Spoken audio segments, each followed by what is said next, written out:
I'm Jack Viertel, the Creative Director, Senior Vice President of Jujamcyn Theaters, and Artistic Director of New York City Center Encores, and this is a New York Minute. Well, if a pastrami sandwich is big enough, you won't have any room for dessert. But if you have to, I would say vanilla ice cream. Chocolate cheesecake is like a chocolate shrimp cocktail. Why would you put chocolate in cheesecake? My job involves working with the creative teams on forthcoming productions to get them in shape, to work on them dramaturgically, to figure out a production path for them, and in general try to get them ready for Broadway. And that includes everything from advice on writing to advice on casting to sitting in a rehearsal room and tearing my hair out.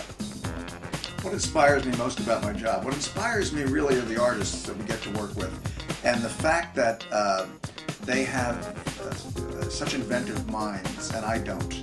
They are really people who invent whole new worlds, and I'm someone who maybe has some ability to edit those worlds. What inspires me most about the theater, I think, is the experience of sitting in a room with 1,000 other people and taking them on some kind of a journey, an unexpected journey that really makes changes happen inside them, makes them want to laugh or cry or get excited or want to scream and applaud. I don't really have any formal training in the theater. I was an English major at Harvard, graduated in 1971, got out of school as quickly as I could. I'd wanted to get out of school ever since the first day of kindergarten. And they finally let me out, and so I moved into the professional world slowly but surely, and really don't have any formal training beyond that other than being in a rehearsal room, reading a lot of books and newspapers and trying to learn about the world. Every year since I went to work for Jujamcyn in 1987, I've been to the Tonys because it's sort of a professional responsibility. And my great hope with the Tonys every year is that the entertainment on stage will be more entertaining during the show than it is during the commercials. Well, I always answer this question the same way. My favorite musical is Follies. I don't think it's a perfect musical. I don't think it's the most perfect musical ever written. But it's my favorite. It's the one that I would want to be on a desert island with if I could only have one.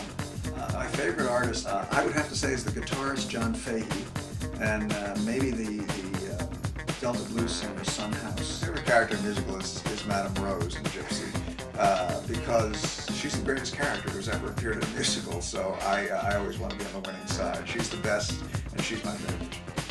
My role model has always been Harpo Marx, and I'm nothing like Harpo Marx, I don't think, but I so admired his ability to make fun out of nothing, to make laughter out of nothing, to make enjoyment out of nothing.